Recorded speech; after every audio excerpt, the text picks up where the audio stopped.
Why do you think coaching is important? I think coaching is an important aspect of our daily interactions with all of our teams, and having that chance to bring additional perspectives to a certain question, challenge, or even interaction. A few years ago, I took up racing ocean kayaks. And I've been paddling for a long time, probably 12 to 15 years already before I took up the sport. And I had done a lot of self-study. I had read books, I had watched videos and instructional presentations on how to get a better stroke, how to be more efficient, more effective. The problem was I wasn't getting any faster. So I thought, well, maybe it's my equipment. I need better equipment. So I went and bought a better boat. It was lighter weight. I got better paddle. The problem was I wasn't going any faster. But when I engaged a coach who could literally come alongside me, videotape me while I was paddling, and then we could sit down afterwards and we could debrief on what happened. And he says, you're doing this a little bit differently. This maybe could be improved. And he could help me deliver more power, more energy through my stroke into the water and get me going faster. So after that quick sit-down session, I was almost immediately going a couple of miles an hour faster with the same, if not less, effort. That's the advantage of coaching. And if you want to get better at whatever you're doing in life, get yourself a coach who can come alongside you and give you those pointers so you can accelerate your career, your relationships at home, and the things that you're doing in your everyday life. Getting to yes is absolutely necessary if you want both sides to win, right? And I think that that's the goal for any relationship, for any business, for any team. How do you get there? I think that you try to remove as much of the emotion as you can out of the situation. I tend to keep things a little bit lighter. I think back to some of the best coaches that I've had going through sports or team events, and they rallied me to the cause. Right? So they were able to say, you're going to get better and we're going to get better together. And I bought in. And I think getting to yes is a lot about that. Getting to yes is important, but it's not mandatory. We can agree to disagree. Depending on what the topic is, we might even agree to disagree where I'm convinced I'll get to yes with their replacement. But that's a choice. If you think through the type of personality you're dealing with, how to convey the message, how to get it so that your message is understood, and then the rest is their responsibility. So is it mandatory to get to yes? Eventually, just might not necessarily be with the person I'm talking to today. I will say that when you talk to people, listen more than you talk. And that is so hard. It's hard for me. I talk. I'm a talker.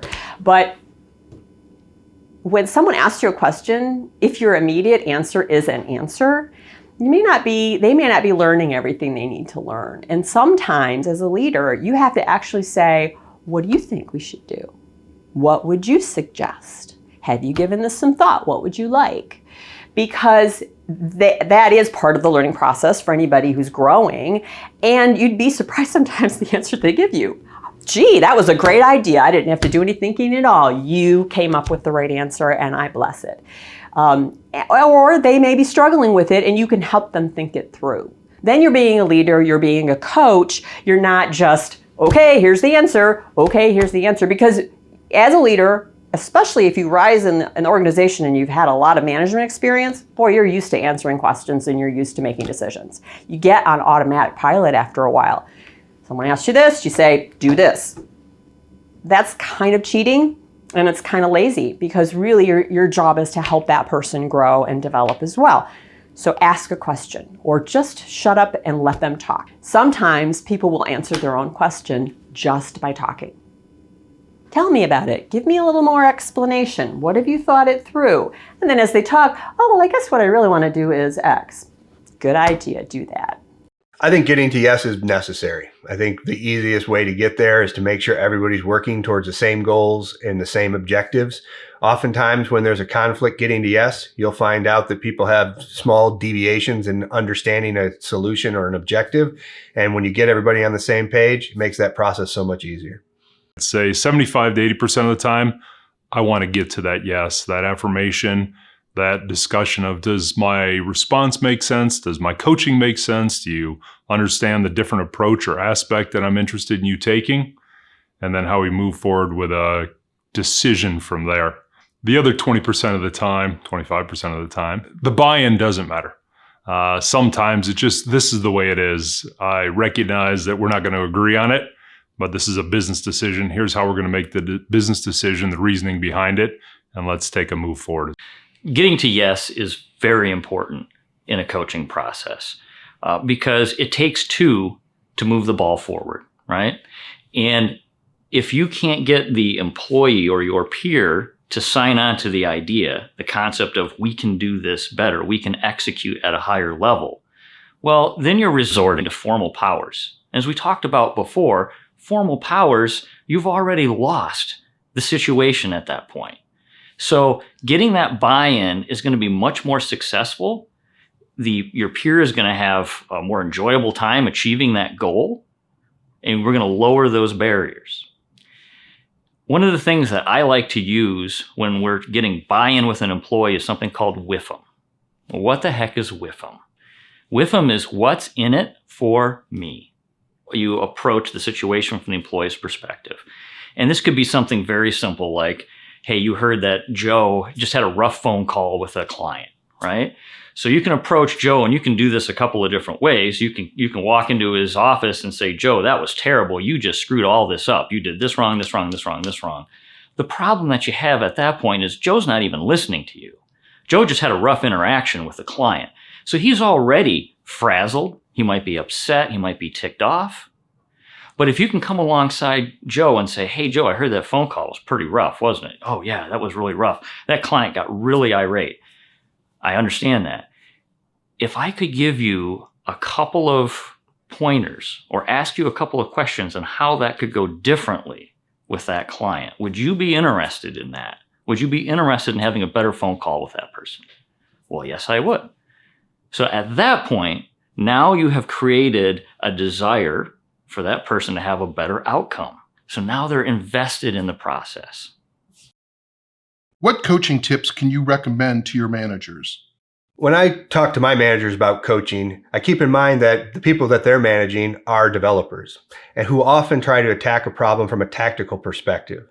As managers and as leaders, what we want to do is bring a bigger vision to the overall scope to make sure we're working towards the right objective for the whole organization. Much of it is about just teaching the coachee to consider their audience and consider the way to craft messages geared towards those audiences. Try to put yourself in the other person's shoes. Sometimes we forget the reality other people have, especially if it's been a while since we did their job or if we've never done their job. Sometimes it's digging a little deeper. What are the challenges? What is it you're facing? What is it is hitting your day-to-day? Sometimes what you hear about is a particular problem, but you don't see the context around it. Why is this becoming a problem? Oh, there's this other thing that's weighing on it too. Didn't know about that, or some relationship thing, or whatever it is. And sometimes you just have to sort of step back and say, okay, let me imagine myself in that person's shoes, or let them tell me about being in their shoes. What's it like? If you've done a person's job, it's a little easier. But if you never have, then you have to spend a little more time on that. When one of my managers is doing coaching, or if I'm doing coaching with somebody, a couple of basics. Number one, try and do it face-to-face as much as you can. Avoid the phone. Definitely avoid email. Don't use email because things can get misconstrued and misinterpreted in an email, right? So do it face-to-face. Avoid language traps like you always, you never, right? Don't make it about the person. Make it about the situation. Here's the problem that we have from a business perspective that we need to address, that we can improve on, that we can move forward, right? And then try to see it from the employee's perspective and remember WIFM. Approach it from that perspective and you'll have a successful coaching session. When we talk about coaching and the interactions that we have around coaching, I like to focus on some of the key aspects that I believe team members should go through when they're making some important decisions. I often like to hear what they decided not to do, and I find that as important as the question of what the yes was, is the steps that we took to get to that particular yes. on any given day. I believe those are some of the most important aspects when we make decisions. And I like to focus on those very simplistic items when we're working on coaching.